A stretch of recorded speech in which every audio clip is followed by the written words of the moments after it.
of service as a prosecutor, and I want to congratulate you on receiving more votes in your last election than anybody in Indiana history. That is a remarkable achievement.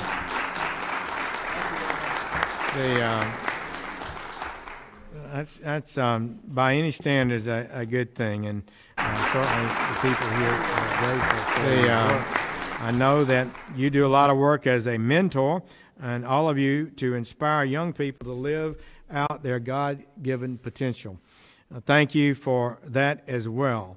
That goal is at the heart of what the Indianapolis 10-Point Coalition is all about. And I'd like to thank Reverend Harrison for hosting us here at his church. Reverend, we appreciate your hospitality and good Methodist tradition, amen, right? Amen. And we are that. Y'all Baptists can clap.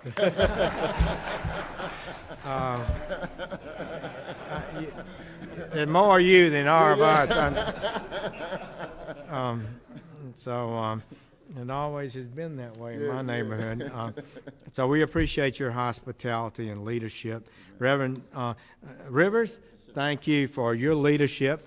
I was just telling him, I knew you'd started from the Boston idea, and when I came to the Senate almost 21 years ago, I was given the job of being chairman of the Juvenile Justice Subcommittee of the Judiciary Committee.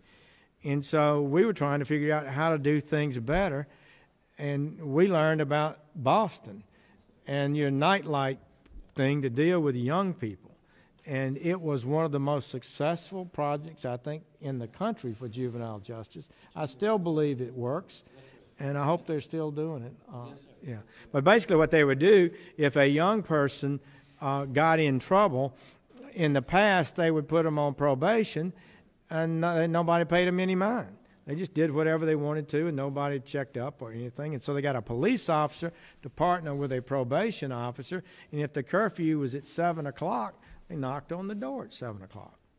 And if the young person wasn't home like he was supposed to be, they would do some sort of discipline for it. And the result was the violent crime by young people plummeted. That's right. For 2 years, no homicides. And after a high... Then it has plummeted, and it's consistently been low. So this is a kind of smart on crime things that I know work. Some people think it's all hopeless. You can't do anything about it. It's like the tide rising in the ocean, just give up. But I don't believe that's true. I think that's one of the most important things for all of us to recognize, that we can impact crime and public safety. So first, before we get started, I do want to ask for a moment of silence. Our hearts are broken this morning. Last night, 26 people were killed and 20 injured at the First Baptist Church in Sutherland, Texas. The pastor and his wife lost their 14-year-old daughter. In total, over a dozen children were lost yesterday as they prayed in the pews. The loss is as tragic as it is unimaginable. So I would ask us all to remember them in prayer, and may the Lord's blessing and comfort be with them, with the families, and all those in the church, and may that terrible event be an inspiration for us to do better in our lives. Amen. Amen. Amen. So I want to thank all of you for meeting with me today. I understand that Vice President Pence visited with you in August, and I want to echo his praise for this program that he said at the time saves lives and works miracles every day. I think that's a good way to say it. Vice President Pence, good Indianian that he is one of the finest people I've had the opportunity to know in political life, and he's graces the office of vice presidency, and he's got a good and decent person with a faith commitment that's very strong, as you all know. Also, just a few days ago, had your former senator, my former colleague Dan Coates, come to the Department of Justice to address our veterans in the Department of Justice on Veterans Day. So we got a couple of, he's the Director of National Intelligence. Indiana's doing pretty good in the nation. In addition to your fabulous Attorney General, who's already being known all over the country. And I really do appreciate Curtis and his instinct. He knows what's right, what's wrong. He knows how the world really works, and he's got leadership skills and the ability to make us all move. And thank you for making me move over here and talk to you. Last year, the ministers in this room negotiated a truce in a gang war, ending a cycle of violence and revenge. That's happening too much in the country today. In fact, my view is a substantial part of the increase in murders and homicides is gang and disrespect and anger among various groups. I don't know how much of the increase is that, but it's more than a little bit on a percentage basis. Because of your example, your powerful preaching, your safety walks, and your patrols during high crime parts of the week, people have given up lives of crime and instead have taken good jobs at local businesses like Reese Welding so that they know they don't have to sell drugs to get by. You've had the courage to say, in the words of St. Paul, I will show you a more excellent way. Amen. Amen. After a 2-month period with 4 homicides, you have helped bring about 2 years straight with 0 homicides in the Butler-Tarkington neighborhood, even as the rest of the city was setting homicide records. I'm told that in 3 neighborhoods you serve, Butler, Tarkington, Crown Hill, and United Northwest, you have helped reduce homicides by 85%. That is excellent.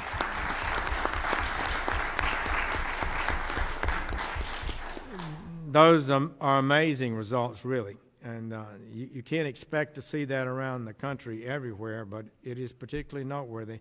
It doesn't happen, it almost never happens that much. And for these accomplishments, you received the FBI's Community Leadership Award this spring. FBI SAC Jay Abbott I was with him earlier this morning, and he told me about your work, how proud he was of it, and he knew I was coming here.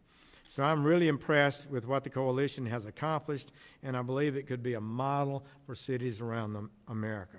On behalf of the President, President Trump, and the Department of Justice, I'm honored to be here with you. The President recognizes the importance of your work. He is a strong supporter of law enforcement, and he said repeatedly, every neighborhood in this country deserves to be safe, and not just a few. So I would submit to you that your work is only becoming more important. It took decades. Really, in my whole tenure, beginning in the early 80s, changes occurred in the criminal justice system, and it began to reduce crime in America. A few years ago, we had half the murders that we did in 1981 when I became United States Attorney. After the last 20 years, crime rates have steadily declined. But over the last 2 years, the declines have been replaced by sharp increases, especially in violent crime and especially in homicide. The violent crime rate is up nearly 7%, and the homicide rate has increased 20% in the last 2 years. So this could eat away the progress that we made from better policing. Better policing is a big part of it, community activities and so forth. We actually had a decline in drugs and drug use and significantly, I think, during that period, and that's going in the wrong direction today. So I believe that the dangerous, bad trends we are seeing, and I'm afraid it's not a blip, and we need to act smartly now, or we could see a reversal of the gains we made, and that would be a tragedy. I feel it very deeply. Despite your hard work and many successes, Indiana has not been immune to increasing violent crime, just like the rest of the country. The homicide rate increased 40% statewide in Indiana since 2012. That's a lot of increase, as well as more than 50% across the metro Indianapolis area. These are unacceptable, really, statistics. The President recognizes this is an important issue. He's addressed it. As soon as I was sworn in as Attorney General, he sent me an executive order. And it was pretty simple, actually. It said, reduce crime in America, you know? didn't really tell us exactly how, but that's my job, I guess. But I think we can do it. We at the Department of Justice embrace that goal, as I've told them all. We're going to work at that, and we're going to work with our local and state law enforcement. Our police and sheriffs represent 85% of all law officers in America. The federal government can't cure crime, but working at an even better relationship than we've had in the past. And I think we've had good relationships between federal and state, but it needs to reach an even higher level, and I think we can make progress. Our foundational strategy to reduce crime in America is the reestablishment of a modernized Project Safe Neighborhoods, or PSN program. Will be our priority. And I think you'll agree it's in harmony with what the 10-Point Coalition is about. PSN encourages United States Attorney's offices to work with the communities they serve to develop customized crime reduction strategies that meet your neighborhood. This is a proven model. It's been done before. One study showed that by this professor, he's an impressive guy, he said instead of going up over its first 7 years, PSN reduced violent crime overall by 4.1%. And he said, in his opinion, you basically would have seen a 10% increase in crime, and that the areas that used the program most effectively, it had a reduction of up to 42%. So that's significant. We've never seen that kind of thing before. Our people that worked on this for months, I read it, and I told them straight up, I am so impressed with this. Whatever the crime rate's going to be in the future, it's going to be lower if we can execute this partnership, community-based crime-fighting program. Our goal is to make every community safer, and especially the most vulnerable communities. We will not leave anyone behind. Let's face it, it's not our privileged communities that suffer when crime is on the rise the most. It's those who are already struggling. Safety cannot be for the few. Our goal is not to see how many people we can put in prison. Our goal is less crime, less criminality, less violence. And that means we can have fewer people in prison. Heather McDonald at the Manhattan Institute has given us some astounding statistics. I think it's indisputable based on sound data that nearly 900 additional African Americans were killed in 1 year, 900 more in 2016 than in 2015, 900. The total number of black homicide victims were 7,881, which is more than the number of white victims during that period. At the same time last year, we saw a 61% increase in the number of law enforcement officers killed in the line of duty because of a felony attack, and on average, more than 150 officers were assaulted in the line of duty every day. I think those numbers may be getting a little better this year, but last year was a troubling year, no doubt about it. And I would also note that the number of people that police officers had assaulted or killed in the line of duty, rightly or wrongly, continued downward for the third consecutive year. So I do believe police are getting better and better at their work. And so this is all why your work is so vital. Proactive, community-based policing is what is required. Proactive, before the crime occurs. Community-based policing, where we focus on the individuals that many of you know to be the most dangerous. I was just in New York last week to meet with the incredible New York Police Department. They've done amazing work. They study every neighborhood.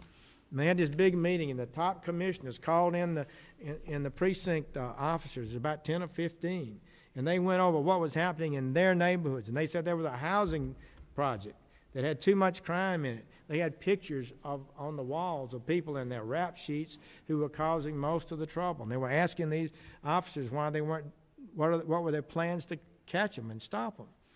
And so they have this, they've driven down the murder rate substantially in New York. It's really rather amazing to me how a big department can be that effective. In Mobile, in our good city of Mobile, so I was asked out, we prosecuted a criminal gang. We went out to the community. They asked us to come out there afterwards. Some of them had murdered people that we'd convicted in federal court. And they talked about their neighborhood. And we had a town meeting. The mayor came. The sheriff came. The chief of police, great African-American, former Detroit major. And so we talked about all and what to do about it. And we broke up in 10 groups. And they breakout sessions and discussed it, and they were all saying, clean up this neighborhood. We've got too much trash and burned out houses. It used to be different from this. I played in the neighborhood. Our children played out here. Now it's not safe. There are drug dealers everywhere. This is, you know, and the mayor said, I got it. We're going to clean up. We're going to cite these people who are not fixing their houses up in their place. And the chief said, we'll put a precinct in there. They wanted more police officers. So he said, we'll put a precinct in there. We'll put a mobile police center in there. And they cleaned up the neighborhood. Property values went up. Crime went down. And it didn't take any real new money. You know, it was just existing resources. The federal housing people were there. They promised to, they put duplexes in vacant lots instead of building a big housing unit. I just thought it was, I still go by there. That was many years ago. And that neighborhood is so much better. And people, seniors who'd bought their houses, worked hard all their lives. The houses were, at that time of value, nobody would buy them because it wasn't in a neighborhood that you could live safely in. And the whole thing got better. I just know that we can do this. So we will not concede a single block or a single street corner in the United States to lawlessness and crime. It's not moral to do so. Today I'm announcing a Violent Crime Reduction Coordinating Committee to effectively coordinate these efforts across the entire Department of Justice and ensure that we're doing our best every day to support your efforts. And so to everyone in this room, our friends and partners, thank you for your hard work to serve and protect this community, to alter people's courses of their lives so that they don't end up in jail, end up murdering somebody, doing damage that not only destroys someone else's life, but their own lives. It's a noble and high calling to work every day to ensure public safety and security of the people of the United States, and I appreciate what you do. I'm proud to stand with you and what you are doing. God bless you all.